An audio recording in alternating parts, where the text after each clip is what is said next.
Bulletin का आगाज करेंगे। पीपल्स पार्टी और नून लीग के मुज़ाकरात में पेशरफ्त। ज़राए के मुताबिक पीपल्स पार्टी ने सिंध से मुताल्लिक सिफारिशात बजट में शामिल करने पर जोर दिया।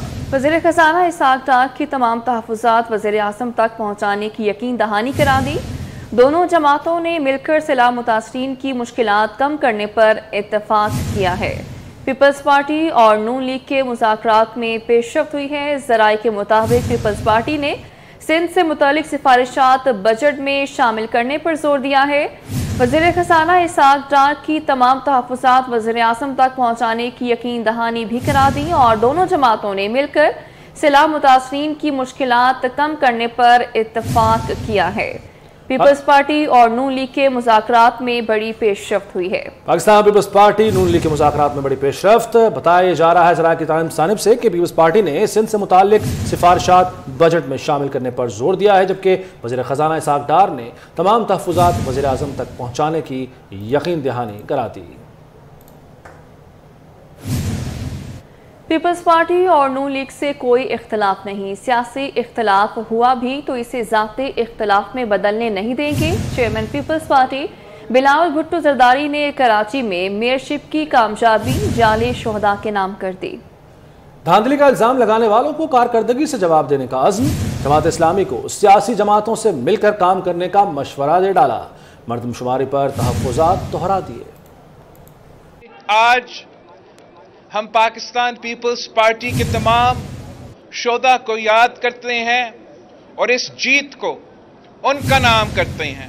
हम इस शहर के अवाम की उम्मीदों पे पूरे उतरेंगे और जो लोग हम पे झूठे इल्ज़ामात लगाते हैं धांधली के, हम इनको अपने मेहनत से, अपना कारकर्दगी से इनको जवाब देंगे। आप मुझसे जवाब लेंगे कि आपने अपने 5 साल में KMC की हुकूमत में क्या करवाया है। ऐवान में तो उनका एक मेंबर है, सुबह सिंध असेंबली में और नेशनल असेंबली में, तो वहाँ मुझे नहीं पता वो कौन से किस किस्म का घेराव की बात कर रहे हैं। जमात इस्लामी को एडवाइस करूँगा कि वो सियासी जमातों के साथ मिल के काम करे। जो जमात इस्लामी के दोस्तों हैं उन्होंने यहाँ से उठ के ज़मान पा गए थे और उनके साथ मिल के कराची पे कब्जा करने की कोशिश कर रहे थे। परवेज़ इलाही की दरख्वास्त जमानत पर फैसला आज सुनाया जाएगा।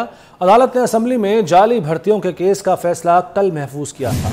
दूसरी जानिब चौधरी शुजात हुसैन ने कैंप जेल लाहौर में परवेज़ इलाही से मुलाकात की। मुलाकात में वफाकी वजीर चौधरी सालिक हुसैन भी मौजूद थे। कैंप जेल के एडमिन ब्लॉक में मुलाकात 50 मिनट तक जारी रही। परवेज़ इलाही को जेल में B क्लास भी मिल गई।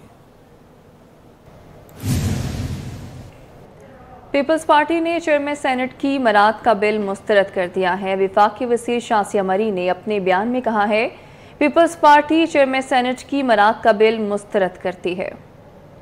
आपको बताएं कि पीपल्स पार्टी ने चेयरमैन सेनेट की मराद का बिल है जो कि मुस्तरद कर दिया है और वफाकी वज़ीर शासिया मरी ने अपने बयान में ये कहा है कि पीपल्स पार्टी चेयरमैन सेनेट की मराद का बिल मुस्तरद करती है। पीपल्स पार्टी ने चेयरमैन सेनेट की मराद का बिल मुस्तरद कर दिया है। पाकिस्तान से यूरोप इंसानी स्मगलिंग का जानलेवा खेल कई दहाइयों से जारी है। पाकिस्तानियों को यूरोप भेजने के लिए एजेंट माफिया कौन से 2 रास्तों का इस्तेमाल करते हैं, जानते हैं साथी एंकर ज़िशान मलिक से। इंसानी स्मगलर्स लोगों को पाकिस्तान से यूरोप भेजने के लिए 2 मुख्तलिफ रास्तों का इस्तेमाल करते हैं। पहला और पुराना रास्ता तुर्की रूट कहलाता है। पहले रास्ते से इंसानी स्मगलर्स लोगों को बलूचिस्तान के रास्ते से ताफ्तान बॉर्डर से जनाब लेकर जाते हैं ईरान और फिर ईरान से मक्कू पहाड़ी के रास्ते तुर्की ले जाया जाता है। अच्छा, कफ्तान सरहदी इलाके के अलावा मंदबालू और पशीन के खुफिया रास्ते भी हैं जो कि इंसानी स्मगलिंग के लिए इस्तेमाल किए जाते हैं। अब जब तुर्की पहुंच जाते हैं तो तुर्की से तारकिन वतन को एक पुरखतर रास्ता है, यहाँ से इसके जरिए ग्रीस यानी यूनान स्मगल किया जाता है। बलूचिस्तान, ईरान और तुर्की का जो रूट है ज़्यादातर खुश्की के रास्तों पर मुश्तमिल है और इंटरनेशनल ऑर्गेनाइजेशन फॉर माइग्रेशन की रिपोर्ट के मुताबिक अफगान, बांग्लादेशी और खित्ते के कई दूसरे ममालिक भी गैर कानूनी तौर पर यूरोप जाने के लिए इस रास्ते का इस्तेमाल करते हैं। इस रूट पर यूनान से पहले समुंदर का एक छोटा सा हिस्सा है, ये अबूर करना पड़ता है। ताहम इस रास्ते पर यूनान की जानिब से जो सिक्योरिटी है वो इंतहाई सख्त कर दी गई है, जिसके बायस यहाँ से यूरोप दाखिल होना आसान नहीं है। अब बात कर लेते हैं दूसरे रूट की। तो जनाब, दूसरा रूट हवाई और समुद्री सफ़र पर मुश्तमिल है। ये दूसरा रूट है, इससे पाकिस्तानी तारकीन वतन को हवाई रास्ते से पहले जनाब जाना पड़ता है UAE यानी दुबई। दुबई पहुंचने के बाद यहाँ से ये सऊदी अरब क्रॉस करते हुए मिस्र तक जाते हैं यानी इजिप्ट, और इजिप्ट के साथ सरहद लगती है लीबिया की, तो उसके अंदर दाखिल हो जाते हैं लीबिया में। ये सारा खुश्की का रास्ता है। लीबिया जब पहुंच जाते हैं तो यहाँ से तारकीन वतन को बेंगाजी और तबरक के इलाकों से तवील समुद्री रास्ता है, यहाँ से होते हुए इन्हें इटली मुंतकिल किया जाता है। इंटरनेशनल ऑर्गेनाइजेशन फॉर माइग्रेशन के मुताबिक लोगों की गैर कानूनी नकल मकानी में मुलव्वस मुनज़्ज़म गिरोह जाली दस्तावेजात की तैयारी से लेकर ज़मीनी, समुद्री और हवाई सफ़र तक हर चीज़ के लिए तारकीन से लाखों रुपए बटोरते हैं। यूनान कश्ती हादसे में लापता होने वालों में गुजरात का नौजवान दाऊद भी शामिल है। वालिद गम से निढाल हैं, कहते हैं इजिप्ट ने 24 लाख रुपए लिए थे। बात करेंगे, राना शहजाद हमारे साथ मौजूद हैं। शहजाद, बताइएगा। इस वक्त मैं गुजरात के नवाही इलाका गोले की में मौजूद हूँ। दाऊद के वालिद साहब हैं, वो मेरे साथ मौजूद हैं। उनसे जानेंगे कि दाऊद के हवाले से ये बताइएगा। जी, हमारा यही कहना है कि उनके हमारे साथ इंसाफ किया जाए, जो हमारे साथ जुल्म हुआ है उसका इजाला किया जाए। बाकी हमारे बच्चे जो हैं वो जुमे वाले दिन शिप में सवार हुए थे, उन्होंने हमें आखिरी मैसेज जुमे वाले दिन ही किया था। क्या के मुताबिक जुमा के रोज़ जो है वो इटली जाने के लिए कश्ती में सवार हुए, और उसके बाद हमें ये पता चला कि कश्ती हादसा में जो है वो जुमा के रोज़ के बाद जो है हमारे बच्चे जो हैं वो लापता हैं। जिसके बाद इन्होंने जो है वो हुकूमत पंजाब से मुतालबा किया कि हमारे बच्चों की जो है वो वहाँ पर जो है वो सूरत हाल जो है वो हमें चेक करके बताई जाए, ताकि जो है वो हमें भी पता चल सके कि हमारे बच्चे इस वक्त कहाँ हैं। जी ठीक है, बहुत शुक्रिया आपका। यूनान कश्ती हादसे में उकाड़ा का हफीजुल्लाह भी जान से हाथ धो बैठा। हफीजुल्लाह की मौत पर अहले खाना गम से निढाल हैं। बात करेंगे, शहजाद खान हमारे साथ मौजूद है। शहजाद, बताइएगा।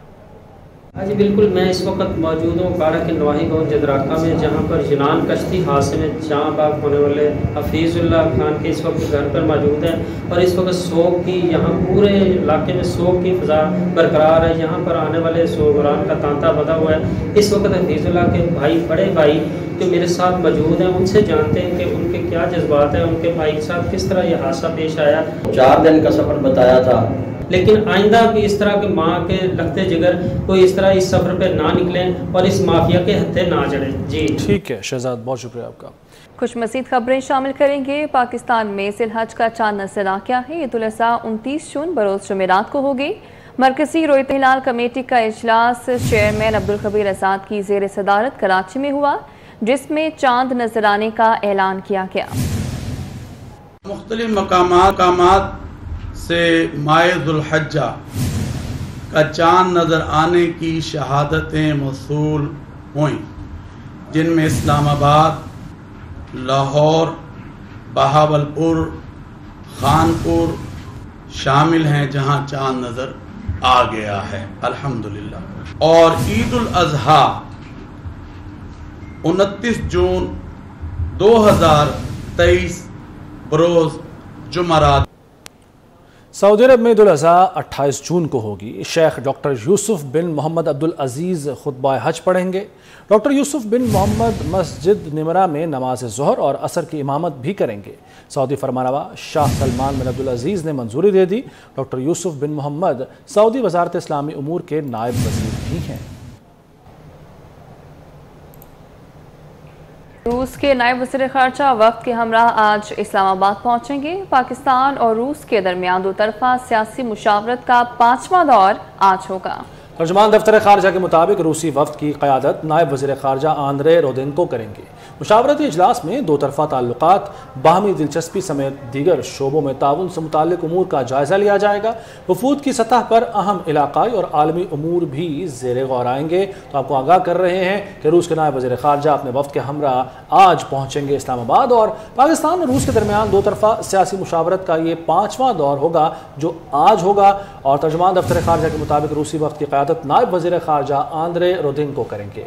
मुशावरती इजलास में दो तरफा ताल्लुकात, बाहमी दिलचस्पी समेत दीगर शोबों में ताउन से मुतल्लिक़ अमूर का जायज़ा लिया जाएगा।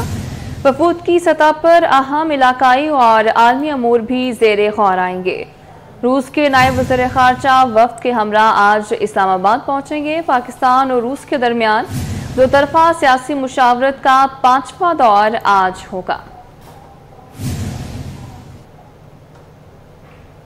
हमारे दोस्त कहते तो कुछ नहीं, मगर उनके चेहरों पर सवाल होते हैं कि हम आखिर कब तक कर्ज लेंगे। वज़ीर आज़म शहबाज शरीफ ने तल्ख हक़ाइक़ खोल कर बयान कर दिए। कहा, आज अगर हम मुआशी एजेंडा बनाएं तो पाकिस्तान को खोया हुआ मकाम वापस दिलवा सकते हैं। पूरी कौम अगर यकसुई के साथ फैसला कर ले कि हमने इस मुश्किल से निकलना है, इरादा बांध ले, मुसम्मम इरादा, तो फिर कोई पहाड़, कोई समंदर, कोई रास्ते में रुकावट नहीं रहती। ये मेरा ईमान है। तो मैं कहना ही चाहता हूं कि पाकिस्तान का मुस्तकबिल जो है वो आपके बहुत होनहार हाथों में। वही कौमें आगे तरक्की करती हैं जिनकी नौजवान नस्ल, उनके हाथों में एक हुनर होता है। IMF के तहफ़्फ़ुज़ात दूर करने के लिए मुआशी टीम दिन रात काम कर रही है। वफाकी वज़ीर तालीम कहते हैं, वज़ीर आज़म की ख्वाहिश है कभी IMF का सहारा ना लेना पड़े। राना तनवीर हुसैन ने शेखुपुरा की तहसील शरकपुर में पासपोर्ट दफ्तर का इफ्तिताह कर दिया।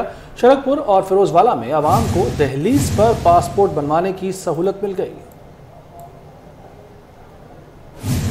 ये कहती है कि आवाम को जो आप रिलीफ देने की कोशिश करते हैं, आवाम की वो जो इस वक्त मुश्किल हालात है, महंगाई है या दूसरी चीज़ें हैं, उसमें जब हुकूमत उनको थोड़ा रिलीफ देती है तो उनको इतराज़ होता है। लेकिन हुकूमत इससे पीछे नहीं हटेगी कि हम अपने अवाम को हर सूरत जितना भी हमें गुंजाइश हुई रिलीफ देंगे। IMF से हमें जान छुड़ानी चाहिए, हमें तकलीफ़ काट लेनी चाहिए, हमारे अवाम को बिल्कुल कुर्बानी दे देनी चाहिए कुछ देर के लिए।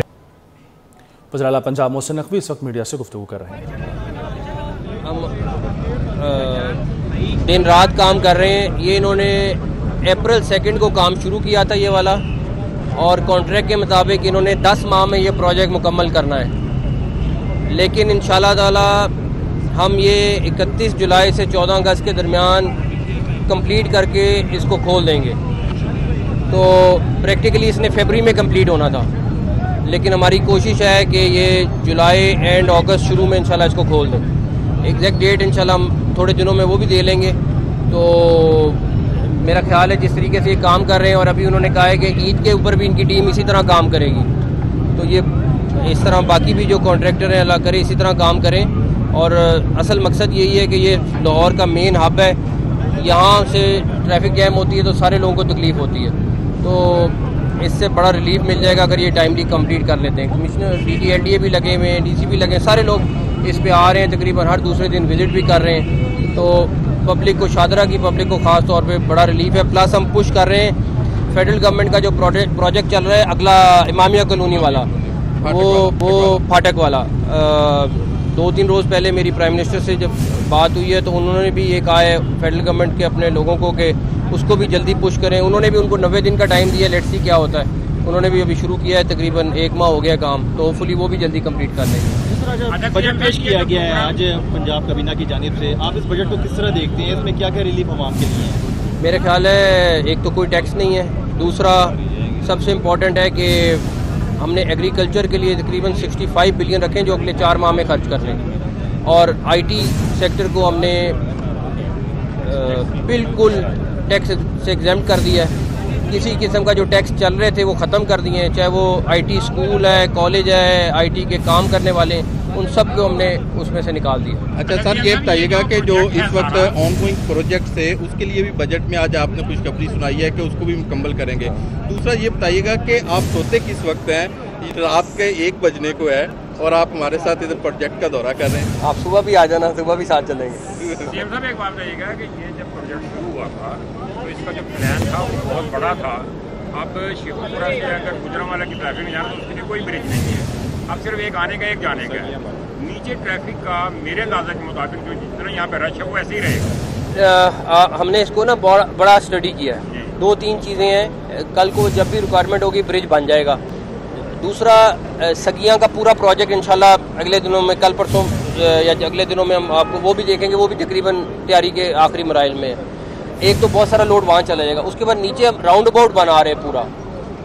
इन्होंने उसको बहुत एनालाइज किया है, बड़ी हमारी 5-7 मीटिंग्स उसके ऊपर हुई हैं।